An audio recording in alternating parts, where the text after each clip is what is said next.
Саламатсызбы, Рыскал Чынөкөч. Мына жакында президентибиз биринчи радио аркылуу элге кайрылып жазды, маек берди да.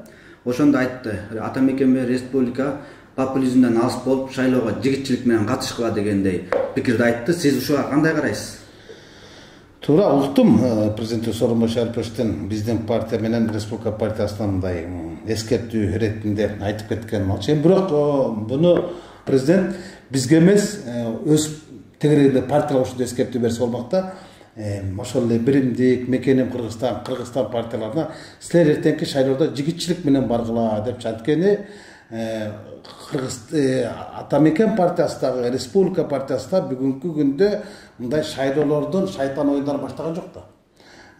Эскертүүлөрдү эң ириде өзүнүн тегерегинде партияларга берсе элдерге туура кабыл алмак да. Биз мисалы аша чабып же болбосо бир мыйзамды бир бузуп бир шайлоого чейин эле бир шайтан оюндарга аралашкан жокпуз да. Биз болгону шайлоолордун мөөнөтүн жылдырып туруу жөнүндө маселени гана көтөрдүк. Аны кабыл ала турган жогорку кеңеш болчу. Ал президенттин расмий милдеттерине кирбейт. Ал маселе суу кечпей калгандан кийин эми шайлоолор жөнүндө чын айтканда бул шайлоо тагдырды чече турган, тайгак сууну кече турган шайлоо болот. Бул тарых үчүн дагы өтө маанилүү шайлоо, парламент үчүн дагы, эл үчүн дагы, президент үчүн дагы өтө маанилүү шайлоо болот. Анткени президентибиздин бүгүнкү күндөгү бедели төмөндөп кеткенин ал киши өзү жакшы билет. Анан ал беделин төмөндөп кеткенин себептерин да ал киши жакшы билет. Бирок азыркы шайлоо президент үчүн тагдыр чече турган болот. Эгер президент өзүнүн сөзүнө туруп мындай парламентте айтпадыбы, мен калыс карайм, кайсы партия өтүп кетсе ошол менен иштешем депчи. Эми калыс карап бериш керек. Эгер президент калыстыктан тайса, анда Кыргызстандын калкы дагы калыстыктан таят дагы, анда эртеңки шайлоонун эртеңкиси жөнүндө эч ким кепилдик бере албай калат. Президент өз сөзүнө туруш керек дагы, бир дагы партияга тартпаш керек. Калыс мыйзамдын чегинде шайлоо өткөрүп бериш керек. Анткени бул президенттин бирден бир милдети. Апрель ысасы милдети дагы ушул болчу. Кыргызстандагы коом таза болуш үчүн шайлоолор таза болуш керек. Азыр президент эң өзү жоопкер болот азыркы шайлоонун өтүшү жөнүндө. Анткени баардык маселе барып туруп президентке такалат. Жогорку кеңеш азыркы күндө мындайча айтканда өзүнүн ыйгарымдуулуктары бүттү, мөөнөтү. Жаңы жогорку кеңеш түптөн атат. Өкмөт болсо бул мындайча айтканда техникалык өкмөт. Бул дагы өмүрү кыска өкмөт. Анан жооптун баары кимде? Жооптун баары президенттин өзүндө. Анан президент аз айтып атпайсызбы, жигитчилик кылгыла депчи. Биз жигитчилик кылган күндө дагы бийликтин партиялары итчилик кылат да. Мына ушуларга көз жумуп койбош керек. Азыркы парламент шайлоодун эмнечи мен айтып атам, бул тагдырды кече турган, тарыхты тайгак суу кече турган, мындай тагдыр чече турган шайлоо депчи. Эми азыркы шайлоо кандай болот? Анткени азыркы мындай ковидтеги элдин бийлик болгон ишеними таптакыр башкандыкка бурулду. Мындайда шайлооду калыс өткөзө албаса, аягы эч ким билбейт эмне менен бүтөрү. Азыркы шайлоодо мындай баратат да. Чындык менен байлыктын ортосундагы тандоо болот. Бир жакта байлык менен бийлик болот, бир жакта эл менен чындык болот. Бир жакта жалаң капчыгы калыңдар болот, бир жакта жалаң кадыр калыңдар болот. Анан ошол эки топ кармашат. Эл менен чындык жак булар пландар менен иштейт, бийлик менен байлыгы барлар булар кландар менен иштейт. Мындайча айтканда пландар менен кландардын карбашы болот. Эл ушуга таразы болот. Мына ушул жерде эл өзү чечиш керек. Элдин эбегейсиз бийлиги мына бүгүн келди колуна. Анткени эл өзү тандайт, эл өзү шайлайт. Азыр дагы ушу чимкириктер чимкиригин тартып алдырып элдин алдына барды. Мына мен таптакаймын депчи. Анан эл кайта ошол чимкириктерди шайлай турган болсо эртең айтпаш керек. Азыр мына ушул жерде эл өзү ойгонуш керек. Анан добуштарды сатып алууну токтотуш керек. Мына азыртан эле мына президентибиздин жана кайрылышынан кийин президент бизге мындай республика менен ата мекен партиясында жигитчилик кылгыла деп койду. Бирок бүгүн улуттук биринчи канал КТРдан баштап алып бийликтин тегерегинде жана болочок талапкерлерди реклама кылып атпайбы? Бул деген административдик ресурс да. Алардын бардыгы кылып аткан бүгүнкү күндөгү кайрымдуулуктардын бардыгы бул подкуп да. Мына булардын бардыгына айтыш керек да. Мына ушулардын баарын септен айтабыз, алар 2 ай мурун даярдашкан, административдик ресурс иштеп атат депчи. Бул жерде азыр эки нерсе иштейт. Каржылык ресурс иштейт, ал бийлик менен байлык жакта. Анан каршылык ресурс иштейт, бул эл тарапта. Ушул эки ресурстун кармашы кандай болот? Кыргызстандын эртеңки келечеги дал ушундай болот. ушуну туура белгилеп жатасыз. Мына азыр шайлоо оор кырдаалда, оор учурда өткөн турат да. Ушу шайлоолордон кийин эгер калыстык болбосо, кандайдыр бир толкундоолор болуп кетиш коркунучу барбы? Бар. Буну мен жок десем, эл айтат да, туура эмес депчи. Коркунуч бар. Кооптуу жагдайда шайлоого баратабыз.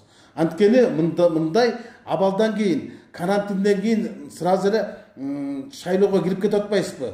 Мындайда алабармандык кылбаш керек. Аша чапкандык да кылбаш керек. Элге этият мамиле кылыш керек. Бүт мүмкүнчүлүктөрдү түптөп бериш керек. Азыртан эле эл эмнеге нааразы? Эл эң биринчиден ошол бийликтин ошол аралыкта кылган иштин нааразы болуп турган кезде, анан кийин эртең шайлоочулардын добушун сатып алып, анан административдик ресурсту колдонуп, мугалимдерди, врачтарды, мамлекеттик кызматчылардын баардыгын бир партияга биригесиңер, ушул жака добуш бересиңер деп азыртан жүрүп атканын биз угуп атабыз. Бизге деле келип атат да, биздин деле партиянын мүчөлөрү, биздин деле тууган туушкандардын баардыгы мамлекеттик кызматтарда иштейчү. Алар деле айтып келатпайбы? Күнү-күнү чакырып алып туруп, уже мындай зыкып башташачы. Бул эң коркунучтуу. Бул эң коркунучтуу жол. Бул эң коркунучтуу. Эртеңки шайлоолор жокко чыгап жүрө турган жагдайлар жаралып кетиши мүмкүн. Андыктан өтө мыйзамдын чегинде шайлоолор өтүш керек. Буну президент, аткаруу бийлиги, баардык бийликтер буну камсыз кылышы керек. Өтө бир опурталдуу оюндар менен ойнобуш керек. Азыркы учурда мына сиздерге карата каралоолор, карапиярлар күч алды. Ушунун себебин дагы мындай түшүндүрүп бере аласызбы? Кандай себептерден улам ата мекенге ошол оппозициялык багыттагы, ошол эле бүтүн Кыргызстанга сыяктуу эле оппозициялык маңайдагы партиялардын кандидаттарына каралып жүрүп атат да, ушуну кандай карайсыз? Буну мен кандай карайм? Буну мындай эле карайм да, ошо азыр каралоо кампаниясы социалдык тармактар аркылуу укмуштай кетип атпайбы? Азыр карасаң эле 5 эле киши жаманданы: Момбеков, Акаев, Мадумаров, Текебаев, Бабанов, Сариев. Болду. Ушулар деле тепкилеп жатып калышты да. Бул эмнеликтен пайда болду? Эмне үчүн бүгүнкү күндө бардык социалдык тармактар аркылуу төө басты болуп атат? Бир эле нерсе.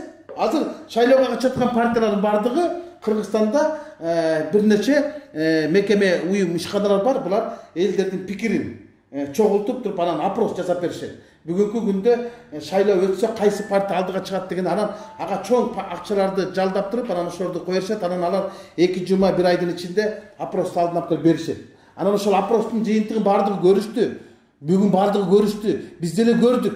Башка партиялардыкын деле көрдүк. Жүргүзгөндөрчү баардык жерде ошол ата мекен, республика, бүтүн Кыргызстан партиясы алдыда экенин ошол опростор көргөзүп атпайбы? Анан булардын чочуганды ушул да, коркуу, булар кетип калган турбай, бизге добуш калган турбай деп туруп, анан булар азыр масштабтуу түрдө, мамлекеттик түрдө, милдеттүү түрдө каралашып атат. Эми бул каралоо, бул суу кечпеген нерсе.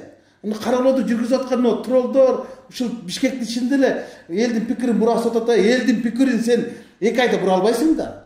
5 жылдан бери бийлик өзүнө элдин пикирин бура албай койуп турган 2 айда ушул троллдор буруп койбу? Бул акпакчылык, бул деген акчаны асманга чачуу деген нерсе. Троллдор Момбековду жаман дегенден элдин баары Момбеков жаман көрүп калбайт да. Троллдор Акаев акмак дегенде элдин баары Акаевди акмак деп калбайт да. Алар пикирин түптөрүп калган да. Анан кантип ушул 2 айдын ичинде эле элдердин баарынын пикирин түптөп жүргөнгө шаарчылык да. Элдин деле пикири бар да. Эксперттин пикири болот, экспертизанын пикири болот, элдин пикири элдин өзүндө калат. Анан булар канчалык жамандабасын, канчалык каралабасын, алар өзүн актана турган, мактана турган нерсеге жок болгондо душмандарды каралаш керек да. Буну баары бир эртеби кечпи убакыты келет.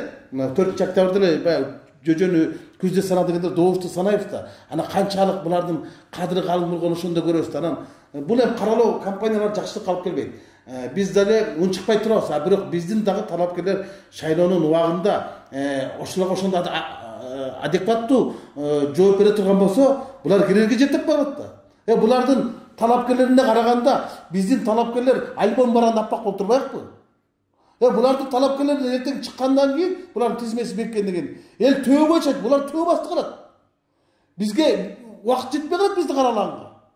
Булар азыр биздики менен ушунчалык Кыргызстанга коркунучтуу киши. Булар келсе коркуу, Кыргызстан өлдүк дешип атпайбы? Булардын талапкерлерине караганда биз деген эле алманчакта апакмай кишибиз да. Анан азыр эле кара, мени каралай берсин. Мен макулмун бардыгына. Бирок элдин добушун, элдин пикирин булар эртең ал ыкма менен ала албайт. Мен ушуга ишенем да. Бирок кандай болгон күндө дагы бул каралоо кампаниясы бийликтин өзүнө тескериштей эффект берет. Анткени канчалык бизди каралаган сайын элдин боору ачыйт бизге. Анан ушул шайлоодо 44 партия ат салышкан турат. Ушу канчасы жогорку кеңештин бособосун атташы мүмкүн?